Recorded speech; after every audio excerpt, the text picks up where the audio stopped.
here on Nesta Gaze TV. My name is Bimbola. It's such a pleasure to be here and it's an honor to be speaking with you.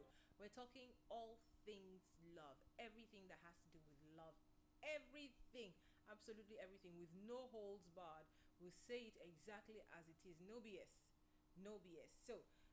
Previously we talked about the things that women want in a man, and we talked about the things that men want in a woman. So if you're a man and you want to know what it is a woman wants, or you're a woman, you want to know what it is that a man wants, in addition to other things, of course, but the fundamentals that you will find that each person wants, please take a look at the previous videos that we have shared.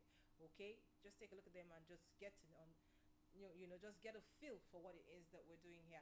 Okay, so one again, please hit the notification button.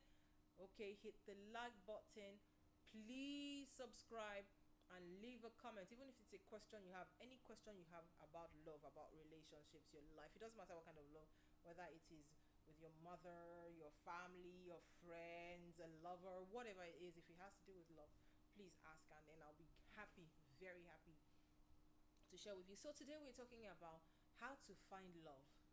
Okay, because one of the most common questions that I have seen so far, that people have asked me so far, is how can I find love? You say, I'm 36 years old, I'm 45 years old, I'm 26, I've never been in love, or I've loved and lost, so I can't hold on to love. What is wrong? How can I find love? That's one of the most common questions anywhere there now. And so I figured, well, let's just even start that. If we're going to be talking about love, let's just start from the scratch. Okay, so how do you find love? It's very simple. I'm sure you're expecting me to talk about maybe what you need to do, maybe go out more, be friendly and all that. Yes, those things also matter, but they are secondary. The primary thing about finding love is being lovable. So you've got to ask yourself, am I lovable? Let me make it more practical.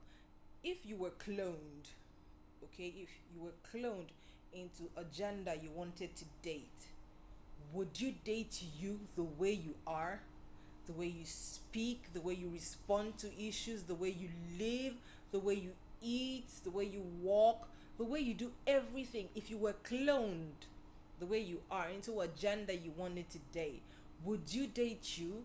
Would you commit to you?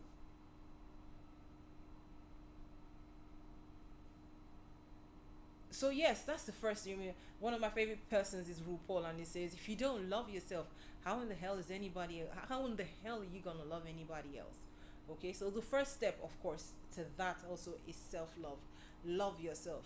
Loving yourself does not mean the common escape where people say, that's the way I am, love me like that, accept me like that. Yes, but that's just a cop out for becoming better persons. Loving yourself means embracing yourself, and embracing yourself does not mean accepting your flaws and leaving them as. It means accepting yourself as you are and mindfully working at being a better person. Assess yourself, okay? Do a SWOT analysis of yourself and accept it as it is. No denials. Don't deny, don't defend it, don't hide it. You can't hide from yourself. Accept yourself the way you are, okay? And just accept it, take it, embrace it, admit it that that is who you are. And then be mindful. Let me use the example of somebody who, say for example, like me, talks a lot. If you talk a lot, embrace it. It's not that you think about it and you figure, oh, looks like a talker. Like, no, I don't talk a lot, so I only talk when it is necessary. Who are you deceiving? So if you talk a lot, embrace yourself as a talker, and then be mindful about talking less. So when you're in a conversation, be mindful and say, looks like I'm beginning to cross the line into talking a bit too much, and cut it short. And if it happens and you realize, oh dear, I have said way too much, accept it and say, whoa, next time I probably should not have said as much as I just did. Accept it. Don't beat yourself up. That's what it means, okay? To embrace yourself. Embrace yourself. Love yourself. That makes you lovable. And as you begin to work on those flaws, you become a better person. There's no such thing as a perfect person. No such thing. Till the day you die, you'll be a work in progress. But make sure that you are a work in progress, not a stalled work. Don't stall in your growth, don't stall in your personal development. Just focus on you. Focus on being the best version of you ever, and I promise you that you will find love. I promise you that love is probably going to even find you. You're not going to have to go searching. Which brings me to the second part of that answer, and that's the fact that you've got to be open. Be open to love. You can't be closed off. Now, people say, I've been hurt. I can't give my all anymore because people will take advantage of me. People will work all over me. They've broken my heart. Hello. It's part of life. You've got to be vulnerable. The fact that somebody has hurt you before does not mean the next person is going to hurt you. That doesn't mean that the next person isn't going to hurt you either. But you've got to be open anyway. Look, it's like they say, oh, there's a bad person coming. That's what my people say.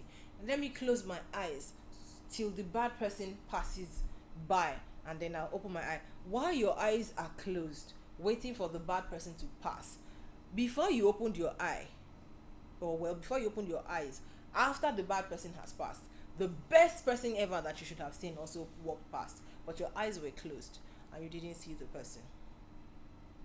So you've got to be open, and being open also means that you shouldn't be closed off to where you can find somebody. I mean, it can be, some people believe that it has to be in a religious gathering, say for example church. That's where you want to meet your partner. I mean, that's just some crazy stuff. You can meet them on the road. I mean, you can meet them at the mechanic's place. You're fixing your car, she's fixing her car. You meet, you strike up a conversation. It may not even be a love relationship. It may just be a fantastic lifelong friendship that you will find there. And it may be through that friendship that you will actually find love. So be open, be friendly, be open to people. I mean, there are crazy people that definitely trust your guts. If your guts are telling you this person is something off about the person, chances are that you are right, that there is something off about the person. So remember two things I have said now. Be lovable. Be lovable means loving yourself, embracing yourself as you are, and working at being the best version of yourself that you can be. And the second thing is be open. Be open to love, which means that don't close yourself off. Don't live in the past. Look forward to the future. Be friendly. Make friends from all walks of life. I mean, don't look down on your maid. Your maid probably has an uncle's boss's something that you will meet, and the person might just be the perfect person for you. So be open, okay? Be friendly with everybody. Be open to love. Be open to finding love anywhere. It can hit you anywhere. It can meet you at the pharmacy, in the hospital, on a queue for a bus. It can be anywhere. Somebody can sit beside you on a flight. It can be anywhere, okay? In the hotel lobby, anywhere, okay? So just be open to meeting people anywhere. And that's it. Don't forget, please hit the like button, hit the notification bell, and hit the subscribe button. I don't know if I have time. Let me ask, do I have time to answer a question? Okay, great. So here's this question that says, can couples from different religions marry? Which means that you have one person from one religion and the second person from another religion. Can they get married? It's a dicey question. I'm tempted to just say an outright yes, an absolute yes. People are people irrespective of their religions, okay? But I'm also mindful of the fact that there are other factors associated with relationships. For example, family. For example, religious associates. So the answer to that actually depends on each individual couple. Again, one of my favorite things is do a SWOT. Is it worth it? There will definitely be ups and downs. Are you up for managing the ups and downs? Are you up for working through the challenges that will come? Because they will come. Particularly, look, there's no way you see it. There's no way you see it. There will always be family influences. Let me use an example of a woman who is Christian, and perhaps even the man is Christian, but he's from a Muslim background. Okay, now there are Muslim festivities including his family. Are you going to ask him not to attend because you don't think he should attend? That's even where you are from the same religion. Now imagine when both of you are from different religions. Is he going to participate with you? Are you going to participate with him? How about your children? Who is going to raise the children? What religion are you exposing the children to? Are you going to expose them to both, or are you going to expose them to none, allow them to find their way? So again, it depends. I have seen couples from different religions. I've seen couples where one person doesn't even believe in anything and one is strongly religious, working through things. And I have seen couples where from the same religion who can't stand each other, and I have seen couples from different religions who don't see eye to eye. I've seen everything, every single thing. Okay, I've seen couples fight over toothpaste. Why did you press the tube in the center? Well, for the records, I detest it also. I don't like the tube being pressed in the center. There's just something irritating about it. But that's just, I digress. So any matter can cause rancor in a relationship.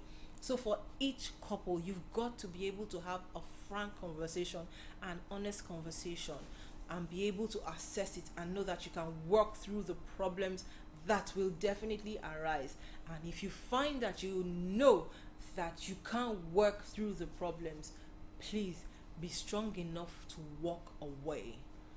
Walk away while you can, because if you don't walk away while you can, you're going to have to run away eventually.